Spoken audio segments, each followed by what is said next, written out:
తొక్కిసలాట ఘటనలో గాయపడి తిరుపతి స్విమ్స్ ఆసుపత్రిలో చికిత్స పొందుతున్న క్షతగాత్రులను సీఎం చంద్రబాబు పరామర్శిస్తున్నారు. ఇదే అంశంపై మరింత సమాచారం మా ప్రతినిధి మనోహర్ అందిస్తారు. మనోహర్, సుమిత్ర, నిన్న జరిగినటువంటి తొక్కిసలాట ఘటనలో గాయపడి చికిత్స పొందుతున్నటువంటి క్షతగాత్రులను ముఖ్యమంత్రి చంద్రబాబు నాయుడు పరామర్శిస్తున్నారు. ప్రస్తుతానికి వారు చికిత్స పొందుతున్నటువంటి పద్మావతి మహిళా వైద్య కళాశాలలో ఉన్నారు. దాదాపు ఆయన ఇక్కడికి వచ్చి అర్ధ గంట పైగా సమయం గడిచిపోయింది. మొత్తము ప్రస్తుతానికి అక్కడ 29 మంది వ్యక్తులు ట్రీట్మెంట్ లో ఉన్నారు. ఆ ట్రీట్మెంట్ పొందుతున్నటువంటి ప్రతి వ్యక్తిని కూడా ఆయన కలిసి వారిని పరామర్శిస్తున్నారు.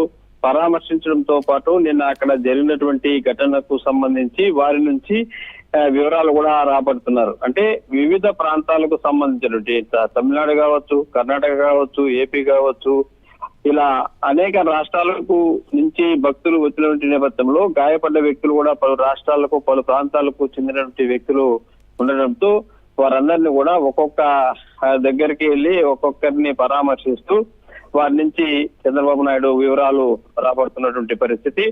మొత్తము ఈ ఘటనలో 6 చనిపోవడము, 48 మంది గాయపడడం జరిగింది. గాయపడినటువంటి 48 మందిలో ఇప్పటికే 17 మంది ఆల్రెడీ డిశ్చార్జ్ అయిపోవడం జరిగింది. అయితే ఇక్కడ ట్రీట్మెంట్ లో ఉన్నటువంటి 29 మంది వ్యక్తుల్లో కేవలము 2-3 మాత్రమే 2-3 రోజులు అబ్జర్వేషన్ లో ఉంచి మిగిలిన వారిని కూడా ఈవేళ సాయంకాలము రాత్రి లోపు డిశ్చార్జ్ చేస్తామని ఇక్కడ సిమ్స్ వైద్యులు ఇప్పటికే ప్రకటించినటువంటి పరిస్థితి.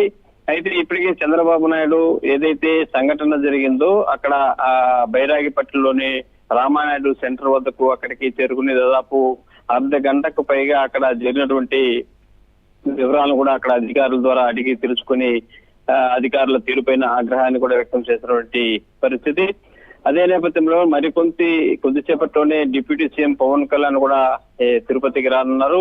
నేరుగా ఆయన రేణిగుంట విమానాశ్రయంలో దిగిన తర్వాత సంఘటన జరిగినటువంటి రామానాయుడు సెంటర్ వద్దకు చేరుకుని అక్కడ కూడా ఆయన ఆ ప్రాంతాన్ని పరిశీలించిన తర్వాత ఇక్కడ క్షతగాత్రులను వచ్చి పరామర్శించిన తర్వాత ఇద్దరు కలిసి ఏడీ బిల్డింగ్ చేరుకుని అక్కడ దీనిపైన పూర్తి స్థాయిలో ఒక సమీక్ష సమావేశాన్ని కూడా నిర్వహించబోతున్నారు. అయితే ఈ ఘటన చాలా తీవ్రంగా కలిసివేసింది అనేటువంటి ఒక ఆవేదన, ఆగ్రహం కూడా కూటమి ప్రభుత్వము అందరిలో కూడా, మంత్రులు కావచ్చు, ఎమ్మెల్యేలు కావచ్చు, ప్రజాప్రతినిధులు అందరూ కూడా చాలా వరకు కొంత మనోవేదనకు గురవుతున్నటువంటి నేపథ్యంలో కొంతమంది ఇతర ప్రతిపక్షాలకు సంబంధించినటువంటి అంటే వివిధ పార్టీలకు సంబంధించిన వ్యక్తులు ఇప్పటికే క్షతగాత్రులను ఇక్కడికి వచ్చి పరామర్శించిన తర్వాత వారందరూ కూడా మీడియా ముందుకు వచ్చి తమ అభిప్రాయాలను వ్యక్తం చేసి అనేక రకాలంటి విమర్శలతో ఇక్కడ కొంత రాజకీయ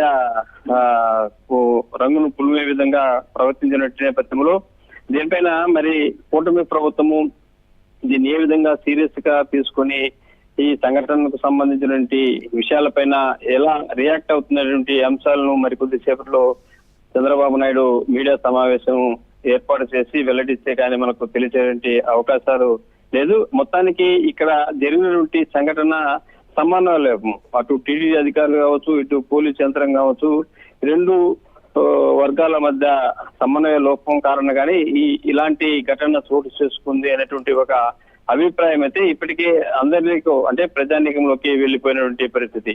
ఈ ఇద్దరు కూడా సమన్వయ లోపం చేసుకుని దీన్ని డీల్ చేసి ఉంటే ఇంత పెద్ద సంఘటన జరిగి ఉండేది, ఇంత పెద్ద ప్రాణ నష్టం జరిగి ఉండేది కాదనేటువంటి విషయాన్ని ఒక పక్క కూటమి ప్రభుత్వం ఇప్పటికే గుర్తించినటువంటి పరిస్థితి. అదే పరిస్థితిని కూడా ఇక్కడ ప్రజల్లో కూడా కొంత ఆవేదన, ఆందోళన కూడా వ్యక్తమవుతుంది. ఎందుకంటే గతంలో టీడీపీ చరిత్రలో ఎన్నడూ కూడా ఇలాంటి ఇంత పెద్ద భారీ సంఘటన జరిగినటువంటి పరిస్థితి లేదు, ప్రాణ నష్టం జరిగినటువంటి సందర్భాలు లేవు.